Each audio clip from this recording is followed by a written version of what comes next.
Détresse orpheline sur un visage de bébé d'à peine 6 mois. La petite, depuis une semaine, est sevrée de la chaleur maternelle. Sa mère, Alida Kokan, 37 ans, est tombée au creux d'un cœur criminel.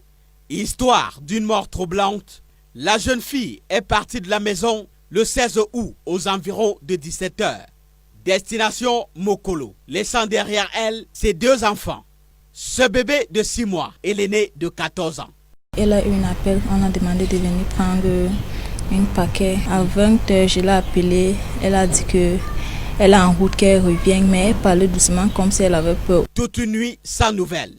Le lendemain, la petite Dezingoum alerte la tante, tutrice de la disparue, révélant au passage que c'est un garçon petit ami, présumé de Alida, qui l'a invité à Mokolo prendre un paquet. Je lui ai posé la question de savoir si elle connaît ce monsieur. Elle a dit oui. Elle connaît même le lieu où elle avait eu à rencontrer ce monsieur avec sa maman. Une piste de recherche vite transmise au chef de famille pour action. Nous sommes donc descendus à Etel, c'était 20 h. Cette nuit-là, juste des repérages avant la descente le lendemain. Un domicile que nous retrouvons au bout d'un chemin tortueux et escarpé.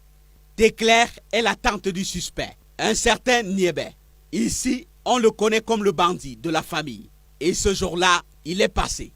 J'étais couchée. Ma fille m'appelle, m'a dit que tonton Abogaz est derrière ici à la maison. J'ai dit que ouais, il est venu faire quoi ici à la maison. Il arrive là avec un album et quelques effets dans lesquels on retrouve des écorces. Le délinquant va ensuite, sous des menaces, demander à boire à sa tante. Il me sort les yeux, je veux le vin rouge. Je prends donc le vin rouge, je donne à mon neveu. Ça n'a même pas fait 2 minutes. On m'appelle, on me dit que petit Niébé déjà chez maman Adèle. Maman Adèle, c'est sa complice du quartier, à qui il fait souvent des confidences. Il me racontait que j'ai une femme bamileke. Maman Adèle, quand tu vas voir la femme là, elle est belle et brune.